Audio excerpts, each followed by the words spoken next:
قال له موسى هل أتبعك على أن تعلمني مما علمت رشدا.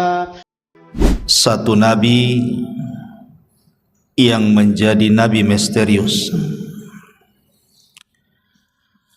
Siapa dia? Dialah Nabi Allah Khadir atau Khidir alaihi salatu wassalam.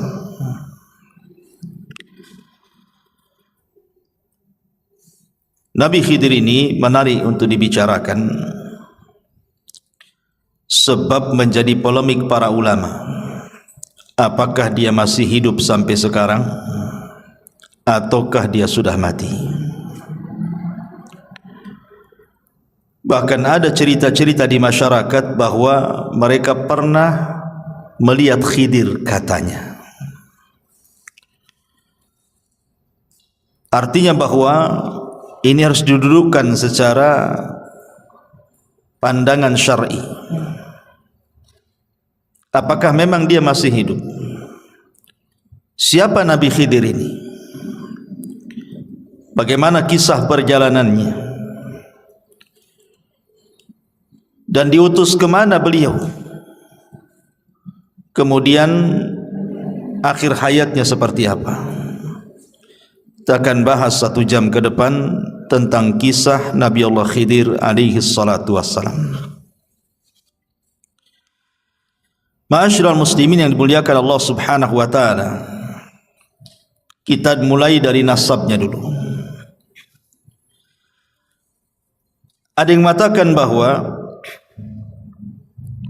Khidir alaihi salatu wassalam adalah ibnu Nabi Adam alaihi salam min sulbihi. Dia adalah putra langsung daripada Adam. Ada yang mengatakan dia adalah ibnu Qabil min Adam. Dia putra daripada Qabil dan Qabil putra Adam. Ada yang mengatakan dia adalah sibtun Nabi Harun. Dia adalah cucu daripada Nabi Harun dari jalur Al-Is ibn Ishaq ibn Ibrahim. Bahkan ada yang mengatakan dia adalah putranya Fir'aun. Ini saya kan hanya menukilkan pendapat ulama. Bahkan ada yang mengatakan dia adalah anak daripada anak-anak Persia. Bahkan ada juga yang mengatakan dia salah satu turunan dari kaum Nabi Ibrahim yang beriman kepada Ibrahim. Wallahu a'lam mana yang benar satu. Tapi yang jelas bahwa di dalam Al-Quran memang tidak disebut nasabnya. Karena Quran sering saya ulang-ulang bukan kitab sejarah. Quran itu kitab hidayah. Sehingga hanya mencuplik beberapa kisah untuk diambil pelajaran. Ma'asyiral muslimin yang dimuliakan Allah Subhanahu wa taala. Ada yang mengatakan namanya adalah Khadrun atau disebut dengan Khidir. Ada yang mengatakan namanya Amir. Ada yang mengatakan namanya Balyan ibnu Malkan. Tetapi kalau kita melihat pada hadis dalam Islam, maksudnya riwayat yang sahih dalam Islam, namanya adalah Khidir. Itulah yang kita kenal berdasarkan hadis Nabi SAW yang dikeluarkan Imam Bukhari. Nabi SAW mengatakan, innama sumiyal Khidru atau Khadiru li'annahu jalasa ala farwatin bayda fa idza hiya tahtaz min khalfihi hadra. Kata Nabi SAW, sesungguhnya dikasih nama Khidir. Kenapa Khidir diberi nama Khidir? Karena kalau dia duduk di sebuah padang pasir gersang, kemudian setelah dia bangkit dari tempat duduk itu, tempat duduknya itu menghijau, tumbuh-tumbuhan. Maka disebut Khidir dari kalimat hadra. Hadrah itu artinya tumbuh-tumbuhan, makanya sayur dalam bahasa Arab itu hadrawat. Dan itu salah satu mukjizat Nabi Khidir adalah ketika dia duduk di tempat gersang, bekas tempat duduknya itu tumbuh rumput, menghijau semuanya. Ma'asyiral muslimin yang dimuliakan Allah Subhanahu wa taala, menjadi perselisihan ulama. Apakah Khidir ini seorang rasul? Apakah Khidir ini seorang nabi? Apakah Khidir ini seorang wali? Ataukah dia hanya rajul saleh, orang saleh saja? Atau dia malaikat? Pendapat yang pertama mengatakan bahwa Khidir itu bukan hanya seorang nabi tapi juga rasul. Berdalil dengan nanti dalam surah Al-Kahfi yang kita akan bahas. Karena Khidir ini diberikan rahmat, karunia rahmat dan juga ilmu, menunjukkan bahwa rahmat dan ilmu itu tidak diberikan kecuali kepada seorang nabi dan rasul. Tapi ada juga yang mengatakan, dan ini pendapat yang kuat wallahu alam, jumhurul ulama, mayoritas ulama mengatakan Khidir itu nabi, tapi tidak sampai ke level rasul. Karena setiap rasul itu nabi, tapi setiap nabi belum tentu rasul. Nanti kita akan jelaskan. Ada juga yang mengatakan bahwa Khidir itu wali, dan ini banyak diyakini oleh orang-orang yang menisbatkan kepada sufi, orang-orang sufi, orang-orang tasawuf, dan juga orang-orang Syiah. Mereka cenderung mengatakan Khidir itu bukan nabi tapi wali, tapi derajatnya lebih tinggi di atas nabi. Dalilnya apa? Karena Nabi Musa belajar kepada Khidir, menunjukkan Khidir lebih tinggi dibandingkan Musa, karena Musa belajar sama dia masalahnya. Sehingga mereka membuat kaedah bahwa Khidir itu wali, dan wali itu lebih tinggi dibandingkan nabi gitu. Nanti kita akan bantah. Saya sebutkan pendapat-pendapat dulu. Kemudian yang keempat, Khidir itu malaikat yang menjelma dalam bentuk Bani Adam. Dan juga ada yang mengatakan dia hanya orang biasa tapi soleh. Tapi sekali lagi pendapat yang kuat wallahu alam, Khidir itu seorang nabi, tapi tidak sampai ke rasul, tapi di atasnya wali. Karena nabi itu di atasnya wali. Dalil bahwa Khidir ini seorang nabi,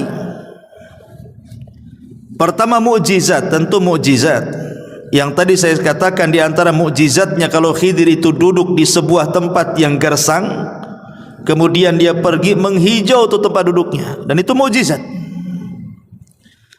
Kemudian dalil yang kedua, nanti kalau kita berkisah setelah ini tentang bagaimana pelajaran Khidir yang ditampakkan kepada Nabi Musa, seperti melobangi kapal, membunuh anak kecil, membenarkan bangunan yang hampir roboh. Tidak mungkin Khidir ini melakukan itu pandai-pandai dia, kan begitu. Tentu ada wahyu. Seperti membunuh orang, membunuh tidak boleh. Berarti ketika Khidir membunuh ini karena ada perintah Allah Subhanahu wa taala. Artinya dia seorang nabi mendapatkan wahyu. Bagi orang yang mengatakan wali itu karamah, karena sering saya katakan bahwa keanehan di dunia ini ada berapa? Ada 5 atau 6 ya. Pertama mukjizat. Mukjizat ini diberikan kepada siapa? Para nabi. Yang kedua karamah, diberikan kepada para wali. Yang ketiga maunah, diberikan kepada orang biasa yang saleh. Kemudian yang keempat sihir, diberikan kepada para dukun, para bomo, paranormal. Dan yang terakhir al-ihana. Ihana itu keanehan tapi untuk menghinakan. Seperti ketika Musailamah al-Kadzab didatangi orang yang buta sebelah, kemudian minta mata yang buta sebelah itu disembuhkan. Datang dia kepada Musailamah Al-Kadzab, si nabi palsu itu, karena yakin dia seorang nabi bisa menyembuhkan. Diludahi sama Musailamah, akhirnya dua-duanya buta. Bukannya sembuh, buta dua-duanya. Itu kan dalam rangka ihana, ya, merendahkan. Itulah 5 keanehan yang terjadi. Ma'asyiral muslimin yang dimuliakan Allah Subhanahu wa taala. Adapun apakah Khidir masih hidup atau sudah mati, nanti pembahasannya di akhir. Kita akan masuk pada kisah Nabi Khidir yang saya kutip dari surah Al-Kahfi. Ma'asyiral muslimin yang dimuliakan Allah Subhanahu wa taala, disebutkan dalam Sahih Bukhari, jadi satu hari Nabi Khidir ini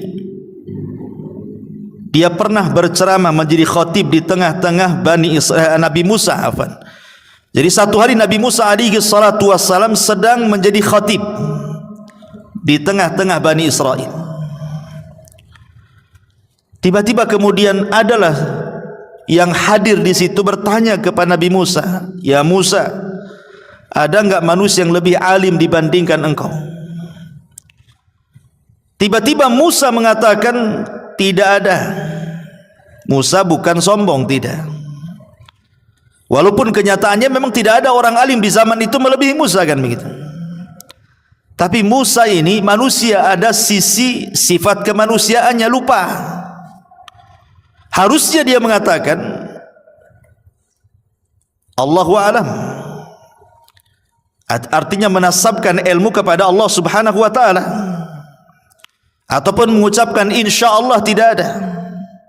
Tapi dia mengatakan tidak ada orang alim melebihi diriku, katanya. Dari kalimat ini akhirnya Allah Subhanahu wa taala menjawab dari langit bahwa ada orang yang lebih alim, yang punya ilmu yang kau tak punya. Kemudian Allah Subhanahu wa taala merintahkan Nabi Musa untuk berangkat mencari orang yang dimaksud Allah. Maksudnya mencari Khidir alaihi salam. Lah dengan berangkatnya Musa mencari Khidir menunjukkan Musa tidak sombong. Sebab kalau sombong ngapain dia datang? Ketika kemudian dia mencari Khidir itu menunjukkan tawadhu'nya, bahwa dia ingin mencari juga ilmu. Tidak hanya mencukupkan ilmu yang dia miliki, dia pun ingin menambah. Dari sini kata para ulama, ada dalil tentang pensyariatan rihlah li talabul ilmi. Rihlah itu maksudnya melakukan safar, perjalanan untuk menuntut ilmu. Dan itu kebiasaan para nabi, kebiasaan para sahabat, bahkan kebiasaan para ulama. Lihat Imam Ahmad keliling dunia itu sampai 2 kali. Sampai dikatakan tafa Ahmad marrataini hatta jama'al musnad. Imam Ahmad itu keliling dunia mencari ilmu sampai berhasil mengumpulkan musnad. Buku hadis tertebal itulah buku musnadnya Imam Ahmad. Entah berapa ribu hadis yang dicatat oleh Imam Ahmad dalam musnadnya itu. Imam Bukhari, Imam Muslim, Abi Dawud, Tirmidzi, seluruh para ulama, mereka rihlah dari satu negara ke negara berikutnya. Bahkan sebelum mereka juga para sahabat. Contoh saja umpamanya Jabir bin Abdullah radhiyallahu anhu, itu tinggal di kota Madinah. Dia mendengar hadis Nabi SAW, tapi tidak dari orang yang langsung mendengar kepada Nabi. Orang yang mendengar langsung kepada Nabi itu ada di Syam orangnya, namanya Abdullah ibn Unais. Dia ingin memastikan apakah betul Abdullah ibn Unais itu mendengar hadis yang ia dengar dari penduduk Madinah. Berangkat dia, perjalanan 1 bulan, pulang pergi 1 bulan, 2 bulan lah pulang pergi jadinya, hanya untuk memastikan 1 hadis saja itu. Artinya bahwa rihlah para ulama itu luar biasa. Mereka harus mengeluarkan biaya, waktu, tenaga. Kita ini Muhajirin itu kalau di Batam ini enggak terlalu jauh. tapi sedikit yang datang kemari. Ya. Nah, tahu kalau setelah ngaji diajak makan, tak tahu ya.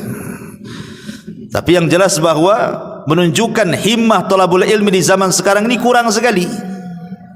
Entah kenapa, apa sibuk dengan dunia, sibuk dengan handphone, wallahu alam. Tapi yang jelas bahwa himmah, semangat thalabul ilmi di zaman dulu itu luar biasa, karena ilmu dan para penuntutnya dihargai. Tapi zaman sekarang sudah ilmu tidak dihargai, para penuntutnya tidak dihargai, ustadznya pun tidak dihargai. Makanya itu menjadi malas untuk belajar. Taib. Kemudian setelah itu Musa alaihi salatu wassalam mengajak pembantunya namanya Yusha ibn Nun. Dan begitu para nabi selalu bawa pembantu. Ketika Nabi SAW berdakwah ke Taif, siapa yang dibawa? Zaid ibn Harith, untuk membantu Nabi dalam berdakwah. Sebagaimana Rasul mengambil Zaid ibn Harith, maka Musa mengambil Yusha ibn Nun yang kelak akan menjadi penerusnya.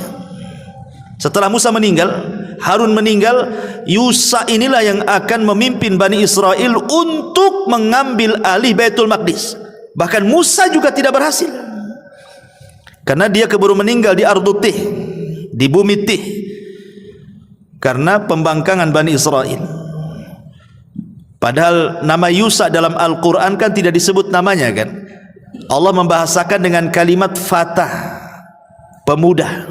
Namanya siapa pemuda ini? Baru dijelaskan oleh ahli tafsir bahwa yang dimaksud pemuda dalam surah Al-Kahfi itu maksudnya Yusha ibn Nun. Tapi lihat, walaupun namanya tidak dicantumkan dalam Al-Quran, tapi dia bisa mengukir sejarah melebihi Nabi Musa, padahal tidak dikenal. Menunjukkan bahwa mengukir sebuah jasa untuk kebaikan orang itu tidak mesti harus dikenal manusia. Gak apa-apa kita dikenal Allah, tidak dikenal di hadapan manusia, seperti Yusha ibn Nun. Ma'asyiral muslimin yang dimuliakan Allah Azza wa Jalla, berangkatlah kemudian dua manusia mulia ini, Musa dan juga Yusha ibn Nun, dalam rangka mencari ilmu untuk mencari keberadaan Khidir alaihi salam. Kita mulai kisahnya. Dimulai daripada surah Al-Kahfi ayat 61 dan seterusnya. Allah Subhanahu wa taala mengatakan, "Wa idz qala Musa li fatahu la abrah hatta ablugha majma'al bahraini aw amdiya hukubah." Dan ingatlah ketika Musa berkata kepada Yusha ibn Nun pembantunya, "Aku tidak akan berhenti berjalan untuk mencari ilmu sebelum sampai ke tempat pertemuan dua air lautan, atau aku akan berjalan terus sampai bertahun-tahun, entah berapa lamanya." Karena ada yang mengatakan, ahli tafsir itu, Musa itu mencari Khidir sampai 80 tahun. Ada yang mengatakan seperti itu, wallahu a'lam. Ya. Sekarang pertanyaannya, mencari alamat yang tidak jelas itu kan perkara yang sulit, ikhwan. Pokoknya kalau engkau ingin mendapatkan Khidir, cari pertemuan air lautan. Tandanya kalau ikan yang kau bawa itu tiba-tiba hidup di tengah jalan, kemudian ikan itu loncat dari tempat yang kau bawa itu, di tempat loncat ikan itulah kau akan dapatkan Khidir itu. Cemana cari alamat kayak gini nih? Kan sulit cari alamat kayak gini. Ulama kemudian berusaha mencari tahu pertemuan dua air lautan itu ada di mana. Ya. Ada yang mengatakan bahwa pertemuan dua air lautan itu berada di sebuah tempat di dekat Jabal Tariq namanya. Jabal Tariq ini satu gunung merujuk pada seorang jenderal muslim dulu namanya Tariq bin Ziyad yang pernah menaklukkan Spanyol pada tahun 711 Masehi. Dialah yang menghubungkan antara dua lautan tuh. Maksudnya Laut Mediterania dan Samudra Atlantik serta memisahkan Maroko dan Spanyol. Itu sejarahnya kan begitu. Disinilah letak dua air lautan itu. Tapi ada juga yang mengatakan, ahli tafsir mengatakan bahwa yang dimaksud pertemuan dua air lautan itu, ada yang mengatakan maksudnya dia adalah laut Persia dan laut Romawi. Ada juga yang mengatakan ya sekitar-sekitar Mesir lah. Tapi memang kebanyakan para ulama mengatakan bahwa yang dimaksud pertemuan dua lautan itu artinya satu tempat namanya Tonjah. Di sebuah tempat namanya Tonjah, satu kota di Maroko yang berbatasan langsung dengan Spanyol. Wallahu alam, ini yang banyak dikuatkan oleh ahli tafsir. Ma'asyiral muslimin yang dimuliakan Allah Azza wa Jalla, dan itu juga disebutkan oleh Al-Imam Al-Baghawi rahimahullahu taala. Intinya bahwa ketika Nabi Musa alaihi salatu wasallam berjalan dengan Yusa itu, pokoknya Nabi Musa mengatakan kepada Nabi Yusa, pokoknya kita berjalan terus sampai menemukan dua pertemuan air lautan. Kalau kita tidak ketemu nih, terus sampai dapat, katanya. Lihat bagaimana himmah thalabul ilminya Nabi Musa itu mencontohkan kepada kita, tidak akan berhenti walaupun sampai kapan, katanya. Kenapa? Karena ini perintah Allah masalahnya. Musa tidak akan pulang sampai betul-betul misinya berjumpa dengan Khidir ketemu. Bagaimana Musa mengajarkan kepada kita ketaatan kepada perintah Allah Azza wa Jalla. Karena waktu kemarin kita mengkisahkan tentang kisah Nabi Yunus alaihi salatu wasalam, Yunus ini kenapa ditelanikan? Karena dia meninggalkan kaumnya sebelum Allah perintahkan. Makanya akhirnya kemudian Allah menghukum Yunus dan memasukkan ke perut ikan. Lah Nabi Musa alaihi salatu wasalam, dia tidak mau membangkang perintah Allah.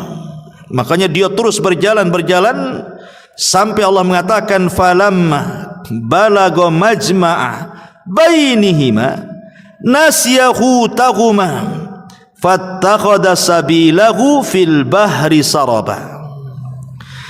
Maka ketika mereka sampai ke pertemuan dua laut itu, mereka lupa ikannya, lalu ikan itu melompat mengambil jalannya ke arah laut itu. Disebutkan dalam Sahih Bukhari, kan kisah Khidir kan disebutkan oleh Sahih itu panjang juga tuh. Jadi ketika Nabi Musa alaihi salatu wasallam dengan Nabi Yusa ini berjalan, rupanya kan mereka ingin istirahat. Ketika istirahat itulah keduanya tertidur. Yang terbangun pertama adalah Yusa ibn Nun.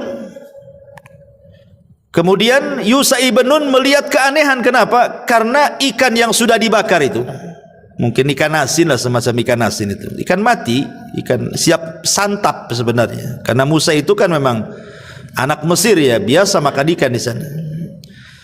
Tiba-tiba kemudian ikan yang mati yang sudah terpanggang itu, siap makan itu, tiba-tiba hidup ikan itu. Dan ini mukjizat. Menghidupkan ikan mati ini kan mukjizat namanya. Lah ketika hidup loncat pula ikan itu, kemudian masuk ke genangan air di situ, tapi tidak pergi dari situ, hanya putar-putar di genangan air itu saja. Yusa ibn Nun ini melihat itu aneh gitu, kok bisa terjadi seperti itu. Ketika kemudian Musa bangun, Yusa ibn Nun lupa mau menceritakan peristiwa itu. Kata Musa, ayo kita lanjutkan perjalanan, katanya.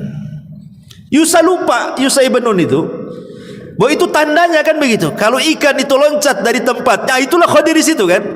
Lupanya lupa dia. Kata Nabi Musa, ayo kita lanjutkan perjalanan. Ayo, kata Yusa. Kemudian disebutkan Allah katakan falamma jawaza qala li fatahu atina ghada'ana laqad laqina min safarina hadza nasaba. Maka ketika mereka sudah melewati tempat yang tadi ikan loncat di situ, Musa berkata kepada pembantunya, bawalah kemari makanan kita itu. Ikan-ikan itu mana, katanya. Sungguh kita telah merasa letih karena perjalanan kita. Di sini ada keanehan. Nabi Musa itu diberikan kekuatan oleh Allah Azza wa Jalla. Dia tidak pernah capek. Mau jalan sejauh manapun tidak pernah capek. Tetapi kali ini dia merasakan kepenatan yang luar biasa. Kok capek kali? Berarti di sini ada sinyal tuh, ada apa-apa. Kok biasa nggak capek, kok capek gitu. Akhirnya dia mengatakan kepada Yusa, kita berhenti di sini, kita makan dulu katanya. Mana ikan-ikan itu katanya. Pas ditengok ikan itu sudah tak ada.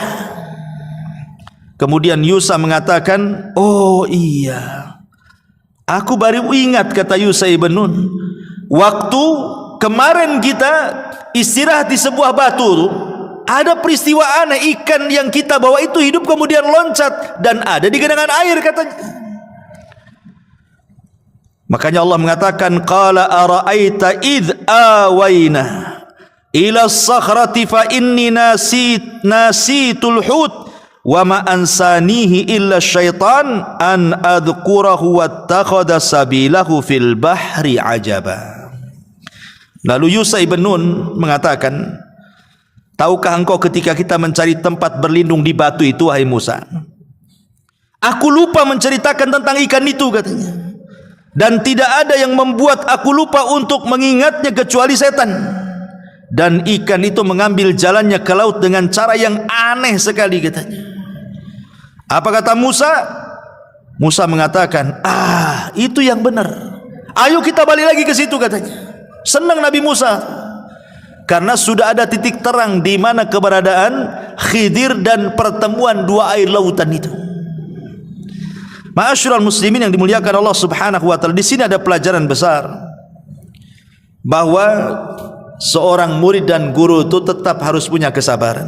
Lihat sabarnya Nabi Musa, tidak menyalahkan Khidir kan? Tidak menyalahkan Yusa ibn Nun. Karena lupa kan gitu. Ketika dia melihat ikannya loncat, harusnya disitulah Yusa memberitahu Musa kan, di sini tempatnya. Tapi karena dilupakan setan, akhirnya mereka pun jauh kali sudah meninggalkan batu itu, baru ingatkan itu. Tapi Musa tak marah. Ini menunjukkan bahwa seorang murabbi, seorang muallim, seorang guru, seorang pendidik harus punya kesabaran kepada anak didiknya.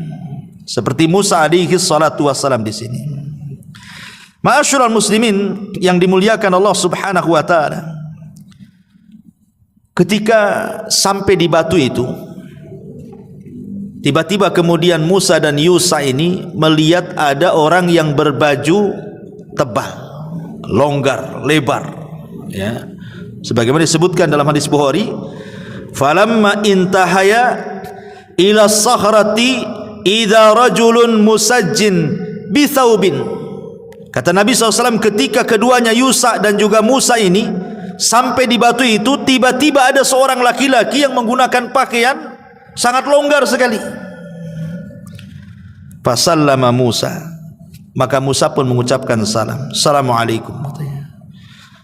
Faqala Khidir, rupanya Khidir itu di depan dia. Khidir mengatakan, wa anna bi ardikas salam, bagaimana cara mengucapkan salam di negerimu?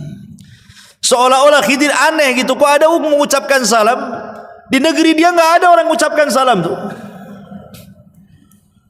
Kemudian Khidir tanya, siapa kamu? Maka Musa mengatakan, ana Musa, saya ini Musa. Kata Khidir, Musa siapa? Kata Nabi Musa, Musa Bani Israel. Baru ngeh dia, oh kamu Musa Bani Israel. Dari sini menunjukkan apa? Khidir itu tidak tahu yang gaib. Sebagaimana prasangka sebagian orang terhadap Khidir itu, bahwa Khidir itu manusia yang punya ilmu laduni, mampu menerawang, mampu melihat hal-hal gaib. Menebak Nabi Musa saja tak bisa. Siapa kamu? Kalau dia memang tahu yang gaib kan sudah tahu, oh kamu Musa Bani Israel. Kenapa mesti tanya dulu? Ya. Dari sini menunjukkan bahwa Khidir itu juga sama dengan yang lainnya, tidak tahu yang gaib kecuali yang Allah beritahukan saja. Karena kegaiban itu hanya milik Allah Subhanahu wa taala. Lah dari sini setelah kemudian Musa betul-betul berjumpa dengan Khidir, maka Musa mengatakan, Allah katakan, qala lahu Musa, hal attabi'uka ala an tu'allimani mimma ullimta rusyda. Musa berkata, bolehkah aku mengikutimu agar engkau mengajarkan kepadaku ilmu yang benar yang telah diajarkan kepadamu untuk menjadi petunjuk bagiku, katanya. Di sini ada pelajaran adab. Seorang pelajar, seorang thalabatul ilmi, kalau hendak meminta ilmu kepada seorang guru ya harus beradab. Lihat Nabi Musa aja beradab. Padahal secara kedudukan Musa itu jauh di atas Khidir. Bagaimana tidak jauh di atas Khidir? Dia bukan hanya seorang nabi, dia bukan hanya seorang rasul, dia adalah kalimur rahman, dia adalah ulul azmi minar rusul, dan dialah nabi yang paling masyhur dari seluruh nabi-nabi Bani Israel. Dan turun Taurat padanya. Khidir tidak ada kitab turun kepada dia. Tapi karena Musa berhajat ingin mengambil ilmu Khidir, maka dia beradab, meminta dengan sangat lembutnya dan mengatakan, bolehkah aku mengikutimu agar engkau mengajarkan kepadaku ilmu yang benar yang telah Allah ajarkan kepadamu supaya menjadi petunjuk bagiku, katanya. Subhanallah, bagaimana Musa beradab. Dari sini kata para ulama, la yambulu ar-rajulu, la yambulu ar-rajulu, orang itu belum dikatakan cerdas kecuali dia bisa mengambil ilmu ala man fauqahu wa ala man dunahu wa ala man siwahu, kecuali dia bisa mengambil ilmu dari orang yang di atas dia, dari orang yang di bawah dia, atau dari orang yang setara dengan dia. Itu baru cerdas orang itu. Ma'asyiral muslimin yang dimuliakan Allah Azza wa Jalla. Dan di sini juga ada pendalilan yang salah yang saya katakan tadi. Ada sebagian orang menganggap bahwa wali itu lebih tinggi dibandingkan nabi. Buktinya apa? Khidir menjadi gurunya Nabi Musa. Berarti wali itu lebih tinggi dibandingkan para nabi. Kita katakan nabi lebih tinggi dibandingkan wali. Nabi itu lebih tinggi dibandingkan wali. Dari mana kita tahu? Karena Nabi Musa alaihi salatu wassalam, dia mengatakan dalam hadis itu, ya Musa, ketika dalam perjalanan Nabi Musa alaihi salatu wassalam dengan Khidir, salah satu diskusinya adalah, ya Musa, inni ala ilmin min ilmillah allimnihi la ta'lamhu anta wa anta ala ilmin allamakahu la a'lamuhu, kata Khidir. Hei Musa, aku punya ilmu yang kau tak punya, tapi kau juga punya ilmu yang aku tidak punya. Ya. Ini bantahan bahwa orang-orang yang menganggap bahwa Khidir itu lebih tinggi dibandingkan Musa, maknanya Khidir itu wali, Musa itu nabi. Kok nabi belajar sama wali, berarti wali lebih tinggi dibandingkan nabi. Kita katakan di sini ada dialog.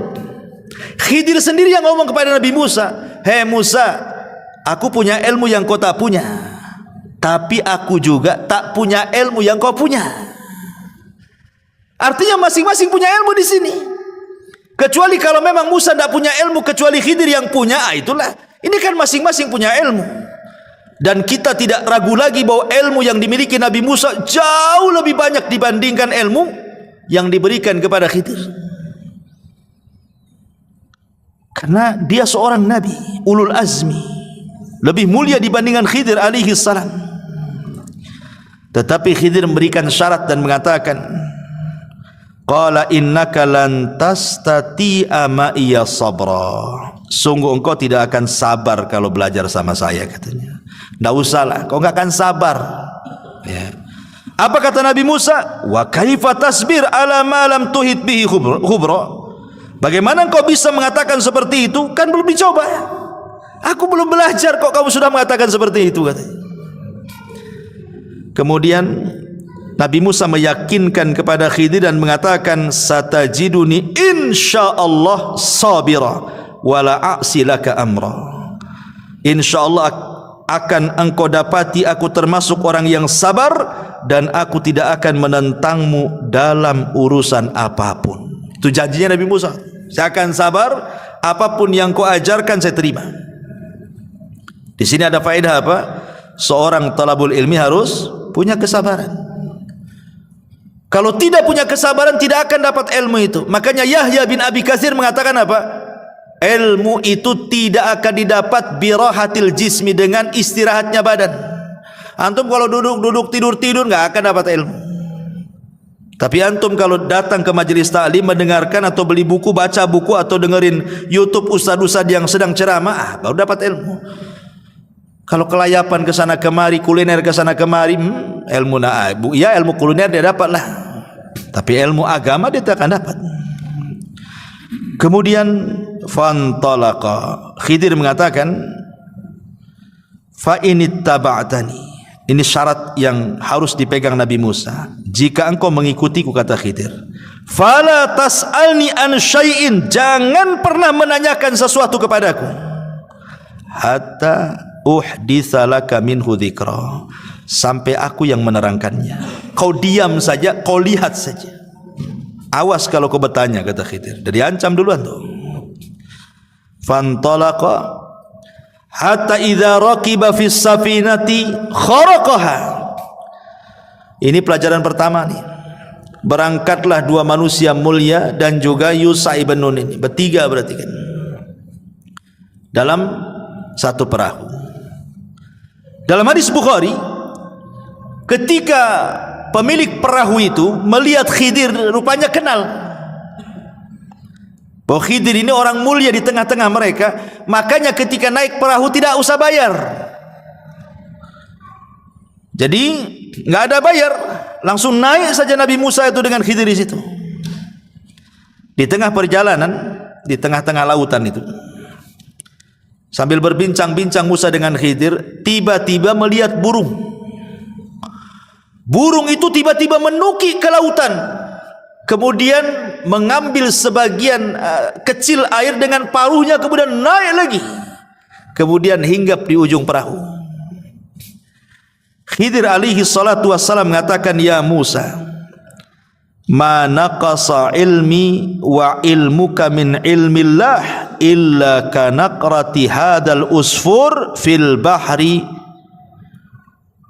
Lihat Musa, tuh burung tuh yang nuki, kemudian ngambil air dengan paruhnya, kemudian terbang lagi. Ilmu saya dengan ilmu kamu kalau digabungkan itu hanya seteguk air yang diminum oleh burung itu. Adapun lautan ini, inilah ilmu Allah, katanya. Lihat bagaimana di sini ada pelajaran bahwa ilmu yang diberikan Allah kepada kita ini hanya satu teguk yang diteguk oleh burung saja. Itulah dengan satu teguk itulah ada yang jadi profesor, ada yang jadi dokter, ada yang jadi insinyur, ada yang jadi penemu, jadi orang cerdik, cerdas, pandai dan begitu seterusnya. Hanya setitiklah ilmu Allah yang Allah berikan kepada kita itu. Lebihnya lautan itu ilmu Allah. Di sini ada pelajaran, jangan sombong. Satu jengkal di bawah kaki aja kita nggak tahu apa isinya. Tiba-tiba kemudian sombong pula dengan di hadapan Allah Azza wa Jal, takabur dengan pengetahuannya, dengan kekayaan, dengan jabatannya. Siapa Anda? Ilmu yang Anda miliki itu bagian dari ilmu yang setetes yang diteguk burung itu. Ya. Ma'asyiral muslimin yang dimuliakan Allah Azza wa Jalla. Kemudian ketika sampai di daratan, sudah kapal itu sudah mendarat gitu ya, sudah menepi. Tiba-tiba Nabi Khidir alaihi salatu wassalam merusak kapal itu dengan cara apa? Menyobek satu papan. Ditarik satu papan itu, ya secara otomatis tiba-tiba kapal itu tenggelam lah. Lah Musa masih di situ, Khidir masih di situ, yang punya perahu masih di situ. Apa kata Nabi Musa alaihi salatu wassalam? Qala akharaqtaha litughriqa ahlaha laqad ji'ta syai'an amra. Kata Nabi Musa, sungguh engkau telah berbuat sesuatu yang salah besar wahai Khidir. Kenapa kau bolongi perahu ini, katanya? Apakah kau akan menenggelamkan pemiliknya? Padahal dia di sana juga.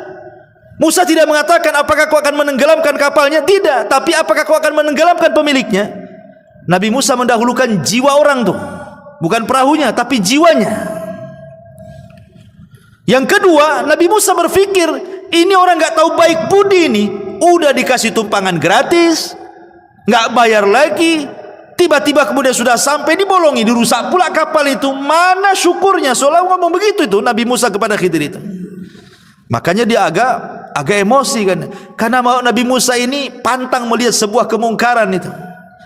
Musa lupa perjanjian di awal kan? Apa perjanjiannya? Jangan tanya. Jangan tanya. Ya. Kalau kau tanya, jangan belajar.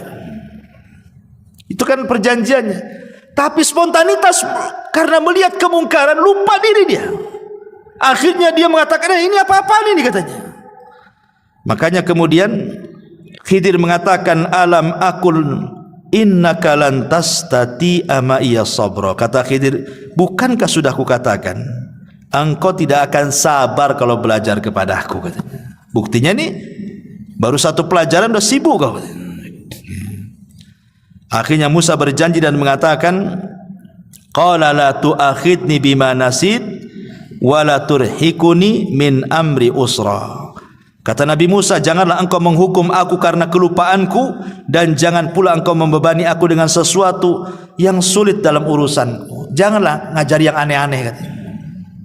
Tapi memang lupa saya tadi. Kalau saya ingat mungkin saya nggak akan ngomong katanya.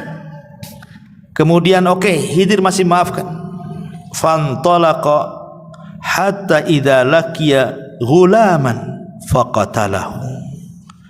Ketika kemudian mereka sudah ke daratan, berjalan sebentar, nampaklah anak-anak sedang main. Rupanya ada anak yang paling ganteng, yang paling baik. Pokoknya yang paling ganteng dari semua anak-anak kecil itu. Khidir datang ke tempat itu, diambil pula anak itu. Kemudian diambilkan batu. Kemudian batu itu dalam riwayat Bukhari dibenturkan ke kepalanya. Tidak cukup sampai itu, dipisahkan kepala sama badannya. Oh, ini ngeri kali pelajarannya nih. Ini belajar apa ini? Nah, nyomot anak-anak, kemudian ngambil batu dibentur kepalanya, nggak sampai situ, dilepaskan pula kepala dari badannya. Itu riwayat Bukhari itu. Sampai seperti itu pelajarannya. Ini Musa ini nggak lupa, ingat bahwa dia tidak boleh ngomong. Tapi masalahnya ini sudah masalahnya lain ini.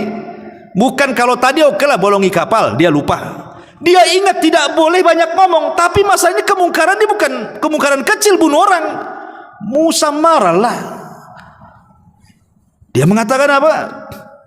Dia mengatakan kepada Khidir alaihi salam, seolah-olah mengatakan, ya Khidir, aqatalta nafsan zakiyatan bi ghairi nafsin laqad ji'ta syai'an nukra, katanya. Agak keras Nabi Musa nih. Kalau tadi keras memang lupa dia kan dengan aturan belajar. Ini dia ingat dia. Tapi dia enggak sabar. Ini mana ada pelajaran bunuh-bunuh orang nih. Musa mengatakan, mengapa engkau bunuh jiwa yang bersih bukan karena dia membunuh orang lain?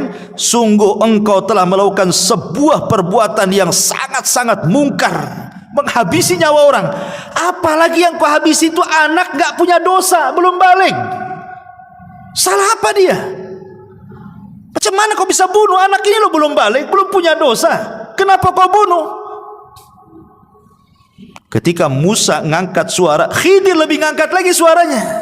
Diangkat lagi, sama-sama ngangkat nih. Apa kata Khidir?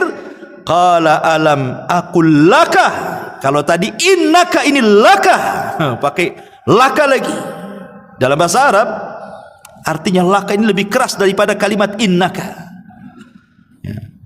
Alam aqul laka innaka lan tastati'a ma'iya sabra. Sudah kukatakan, kau enggak akan sabar kan? Kata soal seperti itu ya. Sudah kukatakan dari awal, kau enggak akan sabar. Musa enggak lupa ini, betul-betul ingat gitu. Tapi karena masalah pembunuhan dia enggak bisa tutup mulut kan itu, dia harus bicara. Tapi akhirnya Musa pun agak sedikit merendah dan mengatakan, qala in sa'altuka an syai'in ba'daha fala tusahibni laqad balagta min ladunni udhra. Kata Nabi Musa, ya sudah gini saja, jika aku bertanya lagi kepadamu tentang sesuatu setelah ini, maka janganlah engkau memperoleh aku menyertaimu lagi. Dah, enggak usah lagi sama aku. Sesungguhnya engkau sudah cukup bersabar menerima alasanku, katanya. Ini terakhir kata Musa. Kalau sampai aku bertanya lagi, udahlah sampai di situ aja. Enggak apa-apa, saya enggak ikut lagi. Akhirnya Khidir memberikan uzur lagi. untuk ikut lagi bersama dia. Fantalaqa hatta idza ataya ahla qaryatin istat'ama ahlaha fa'abau an yudhayyifuhuma fawajada fiha jidaran yuridu an yanqadh fa'aqamahu. Maka keduanya berjalan hingga ketika keduanya sampai kepada penduduk sebuah negeri. Mereka berdua meminta dijamu oleh penduduknya, tetapi mereka penduduk itu tidak mau menjamu mereka. Kemudian keduanya mendapatkan dinding rumah yang hampir roboh di negeri itu. Lalu dia berkata kepada Nabi Musa, kita tegakkan sebelum roboh, katanya. Yang ini beda pula. Yang ini agak baik nih. Sebelum-sebelumnya tak baik kan? Bolongi kapal tak baik kan itu. Bunuh orang lebih tak baik lagi. Ini pula berbuat baik. Dinding mau roboh diperbaikilah. Ini gimana ini kan? Ini seolah terbalik 180 derajat nih pelajarannya nih. Ya. Ada yang mengatakan ahli tafsir bahwa negeri yang didatangi yang rusak itu adalah namanya Antokia. Ya, negeri itu namanya negeri Antokia. Negeri itu rusak serusak-rusaknya. Semuanya bakhil. Nggak ada orang baik di situ. Ketika melihat ada orang asing itu mereka nggak peduli. Padahal Khidir dan Nabi Musa ini sudah kelaparan. Tetapi ketika kemudian masuk ke negeri Antokia itu, satu orang pun tidak mau menjamu. Akhirnya kata Khidir ini, kalau gitu kita cari tempat lain. Ini penduduk ini jahat semua nih. Keluar, sebelum keluar di perbatasan kota itu adalah rumah sudah doyong mau roboh. Ya. Jadi Khidir mengatakan kepada Musa, tunggu dulu. Ini rumah mau roboh nih. Kita perbaiki rumah ini dulu. Kata Nabi Musa, ya Khidir, kenapa kita tidak mengambil rumah yang jelas-jelas ada penghuninya? Kalau kita perbaiki kan dapat upah, kita bisa makan tuh dengan upah tuh. Ini tak jelas penghuninya, kemudian kita perbaiki, dapat apa kita di sini, katanya. Nah, ini sudah pertanyaan ketiga. Ya, makanya kemudian Khidir marah dan mengatakan, hada firaqi baini wa bainik. Inilah perpisahan antara aku dengan kamu. Sudah, ini udah ketiga kalinya masalah yang ngomong. Ya. Ma'asyiral muslimin yang dimuliakan Allah Subhanahu wa taala. Lah sebelum berpisah itulah Khidir menjelaskan kenapa dia sampai membolongi kapal. Kenapa dia sampai membunuh jiwa anak kecil yang tak bersalah. Kenapa sampai memperbaiki dinding yang mau roboh. Apa kata Khidir kepada Musa sebelum pisah? Ammas safinatu fakanat limasakina ya'maluna fil bahri fa aradtu an aibaha wa kana wara'ahum malikun ya'khudhu kulla safinatin ghasbah. Adapun perahu itu adalah milik orang miskin. Miskin itu artinya punya pekerjaan tapi tidak cukup. Kalau fakir memang sama sekali tak punya pekerjaan. Jadi miskin dengan fakir itu, fakir di bawahnya, miskin di atasnya. Karena ini punya perahu kan, orang ini kan punya perahu, berarti punya pekerjaan, tapi tidak mencukupi. Nah, itu disebut miskin. Tapi kalau fakir di bawahnya sama sekali nggak punya pekerjaan. Ya, umpamanya ada janda tua, umurnya sudah 60-70 tahun, udah lumpuh, mau kerja apa, keluarganya nggak tanggung jawab, itu disebut fakir namanya. Nah, makanya orang-orang yang membantu orang-orang seperti ini, al-armalah ini, orang-orang janda-janda tua yang nggak sanggup lagi bekerja, nggak ada yang bertanggung jawab, maka pahalanya sama dengan anda sholat malam setiap malam dan anda puasa sunnah setiap hari. Ya, karena orang fakir yang dibantu oleh kita. Kalau miskin di atas itu masih punya pekerjaan seperti orang ini punya perahu, ya, tapi tidak mencukupi. Lah, Khidir mengatakan, adapun perahu itu milik orang miskin yang bekerja di laut. Aku bermaksud merusaknya karena di hadapan mereka ada seorang raja yang suka merampas setiap perahu yang bagus. Jadi Khidir ingin mengatakan, aku loh tidak merusak parah, hanya membeset kayu supaya dia tenggelam. Kalau seandainya dia mau pakai perahu lagi kan tinggal diangkat, diperbaiki sebentar aja udah bisa itu. Sebab kalau seandainya itu perahu itu nampak cantik, nampak bagus, nanti digosok, diambil, dicuri, dirampok sama penguasa sini. Penguasa sini jahat-jahat. Dari sini ada kaidah ikhwatu fiddin muliakan Allah Subhanahu wa taala, bahwa boleh kita melakukan kemadorotan kecil untuk mendapatkan kemaslahatan besar. Membolongi kapal ini kan kecil karena bisa diperbaiki lagi nanti. Tapi kalau tidak dibolongi, diambil lagi, kan madaratnya lebih besar tuh. Berarti maslahatnya jauh lebih besar supaya perahunya tidak diambil orang dan dia bisa bekerja lagi. Contohnya apa? Contohnya kalau antum sakit, punya gula umpamanya, diabetes. Kata dokter ini jarinya harus dipotong, diamputasi. Kalau tidak akan menjalar. Memotong jari itu tidak boleh. Karena jari ini bukan milik kita, milik Allah. Dari atas kepala sampai kaki itu milik Allah. Tidak boleh kita menyakiti badan kita sendiri. Tapi kalau seandainya kata dokter ini harus dipotong, diamputasi nih, kalau enggak nanti kemana-mana itu virusnya. Berarti kita memotong itu sebenarnya salah, tidak boleh. Tapi karena ada maslahat besar, kalau tidak dipotong mati, berarti boleh memotong jari untuk kemaslahatan yang lebih besar, hidup dia gitu maksudnya.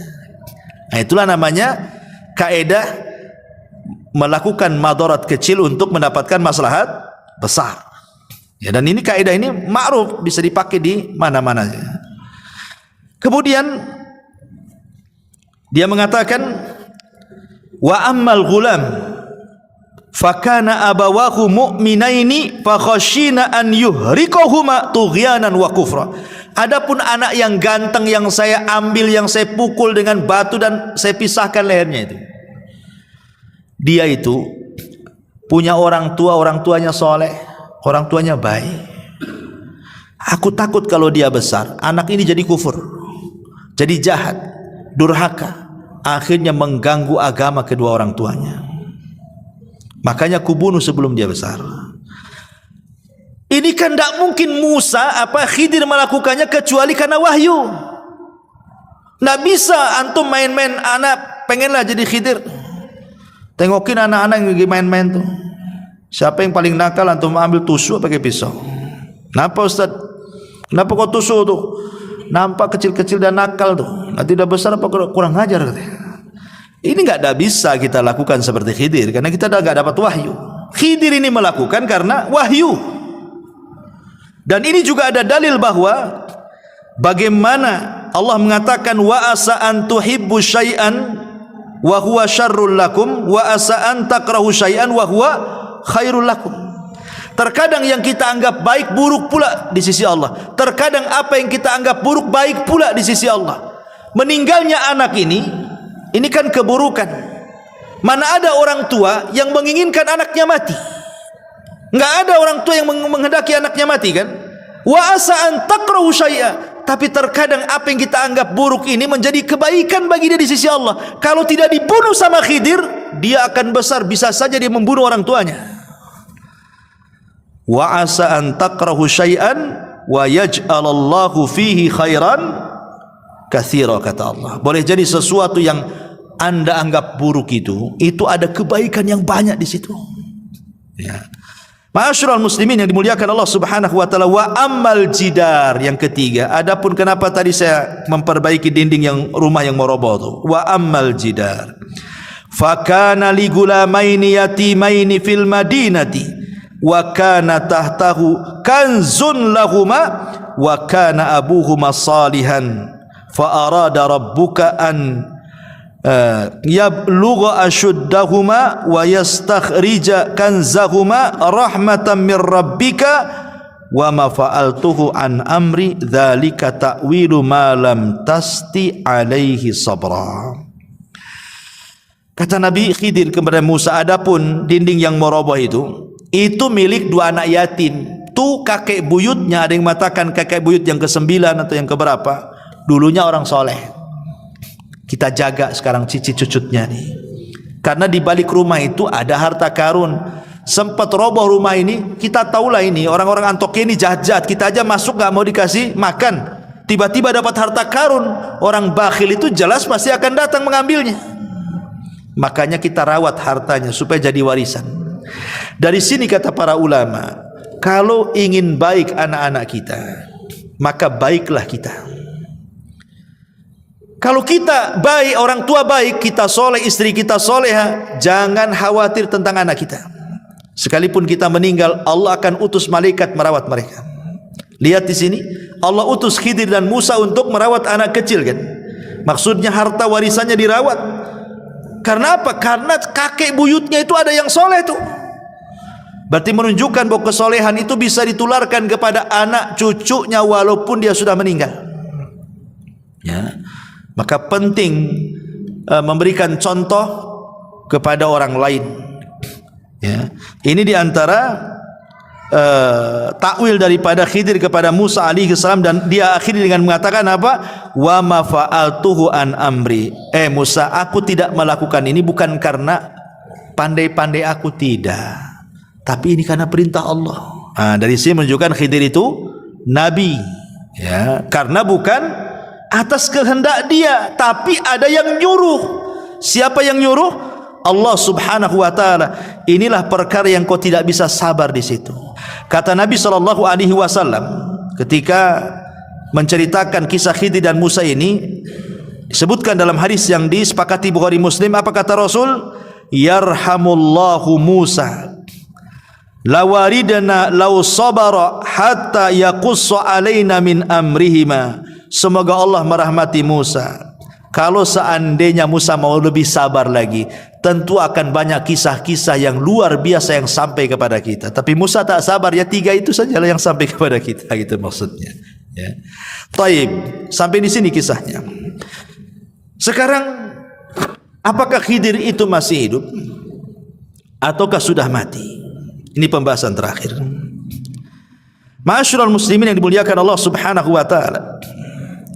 Ada yang mengatakan bahwa Khidir itu masih hidup dengan dalil. Dalil yang pertama, riwayat Ibnu Abbas radhiyallahu anhu, bahwa Khidir itu akan dipanjangkan usianya sampai berjumpa dengan Dajjal dan dia mendustakan di depan Dajjal. Menunjukkan Khidir masih hidup karena Dajjal di akhir zaman keluarnya. Ini satu. Kemudian yang kedua, dalilnya adalah ketika Nabi SAW meninggal, para sahabat sedang berkumpul. Tiba-tiba kemudian datang orang tidak dikenal. Orang itu baik, cara ngomongnya santun, bla bla bla bla macam-macam. Maka para sahabat heran, siapa orang baik, bijak, ngomongnya enak tuh? Bertanyalah sahabat ini kepada Abu Bakar dan Ali radhiyallahu an. Maka Abu Bakar dan Ali mengatakan bi anna hadza al-Khadir. Itu adalah Khadir katanya. Jadi sepeninggal Rasul Khadir masih ada tuh. Karena Abu Bakar dan Ali mengatakan seperti itu. Kemudian dalil yang ketiga adalah ijtima'ul Khadir wal Ilyas fi kulli musimin minal hajj. Dalam sebuah riwayat bahwa setiap musim haji Nabi Khidir dan Ilyas itu biasanya ketemu di Mekah sama-sama haji, kemudian saling mencukur rambut setiap musim haji. Kemudian yang keempat dijelaskan ijtima'ul Khadiri wa Jibril wa Mikail wa Israfil fi Arafat. Ketika haji maka Jibril akan datang, Mikail akan datang, Israfil akan datang, dan mereka akan bersama Khidir di Arafah. Menunjukkan bahwa Khidir belum mati. Tetapi ulama membantah. Satu, Imam Ibnu Hajar ketika mengomentari hadis Ibnu Abbas yang pertama, beliau mengatakan hadis itu mungkar. Bukan hanya dhaif, mungkar lagi, tak bisa diambil. Adapun dalil yang kedua, Imam Bukhari yang mengatakan hadis itu juga mungkar. Adapun yang ketiga, Imam Ibnu Hajar mengatakan ada 2 orang yang matruk, ditinggalkan riwayatnya. Adapun hadis yang keempat juga disebutkan oleh Imam Ibnu Hajar tentang berkumpulnya Khidir, Jibril, Mikail dan Israfil di Arafah itu. Hadis itu maudhu, palsu. Dan banyak riwayat hampir seluruh yang mengatakan Khidir itu masih hidup, tidak ada yang sahih riwayatnya. Dan pendapat yang kedua, Khidir itu sudah meninggal.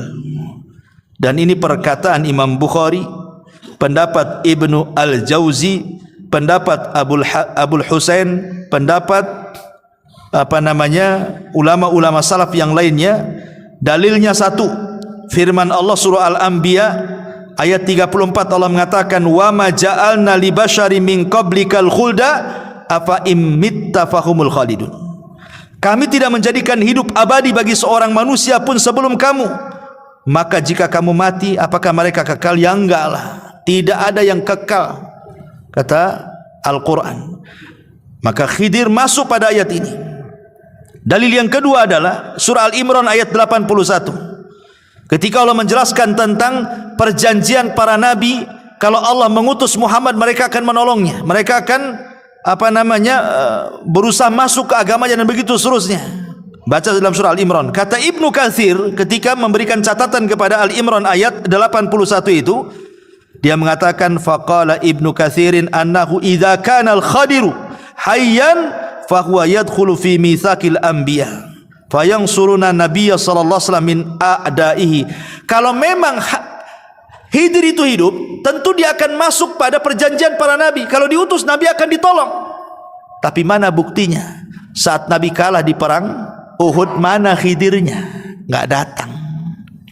Saat perang Badar yang Rasul ketakutan luar biasa, jumlah 314 orang melawan 1000 orang, mana Khidirnya? Enggak muncul. Berarti Khidir sudah meninggal. Ya. Padahal kalau memang dia masih hidup, dia harus masuk pada surah Al-Imran 81, masuk dalam perjanjian setiap para nabi. Kalau diutus nabi akan ditolong. Tapi tak muncul-muncul juga. Dan itu senada dengan ucapan Ibnu Taimiyah rahimahullahu ta'ala. Apa kata Ibnu Taimiyah saat ditanya apakah Khidir masih hidup? Kata beliau, "Lau kanal Khadiru hayyan lawajaba alaihi an ya'tiyan nabiyya sallallahu alaihi wasallam wa yujahidu baina yadayhi wa yata'allama minhu wa qad kana an-nabiyyu sallallahu alaihi wasallam yauma badrin Allahumma intalik hadhihi isabah falan tu'bad abada." Ila akhirih. Kata Imam Ibnu Taimiyah saat ditanya apakah Khidir masih hidup, kata Ibnu Taimiyah, kalau Khidir hidup, maka Khidir wajib datang menghadap Nabi, berjihad dengan Nabi, belajar kepada Nabi. Sekarang ketika perang Badar, mana Khidir? Kata Ibnu Taimiyah, tak ada. Kemudian juga hadis Nabi SAW yang dikeluarkan Imam Muslim dalam sahihnya, ma min nafsin manfusatin al-yawma ta'ti alaiha mi'atu sanatin wa hiya hayyatun yawma idzin. Tidak ada satu jiwa pun yang hidup pada hari ini telah lewat 100 tahun pasti dia akan binasa. Khidir udah lebih 100 tahun lah, udah meninggal lah. Bahkan dalam hadis yang lain, la yabqa ala ra'si mi'ati sanatin mimman huwa ala wajhil ardi ahadun. Tidak akan tersisa seorang pun di muka bumi ini pada 100 tahun yang akan datang. Artinya sudah meninggal lah. Ya, maka pendapat yang kuat wallahu alam, Khidir sudah meninggal. Bahkan Ibrahim Al-Harbi pernah bertanya kepada Imam Ahmad. Imam Ahmad ditanya soal apakah Khidir hidup ataukah mati. Imam Ahmad ditanya siapa? Oleh Ibrahim Al-Harbi. Apa kata Imam Ahmad? Man ahalla ala ghaibin lan yansab minhu wa ma alqa hada illa syaitan. Siapa yang menekuni masalah-masalah gaib klinik, dia tidak akan bisa bersikap proporsional dalam masalah ini. Tidak ada yang membisikkan berita itu kecuali setan, katanya. Nah, itu tegas Imam Ahmad tuh. Kalau ada yang mengatakan Khidir hidup, kata Imam Ahmad, tidak ada yang membisikkan Khidir hidup kecuali setan. Itu Imam Ahmad yang ngomong begitu. Ya. Dari sini kita tahu bahwa Khidir sudah meninggal dunia.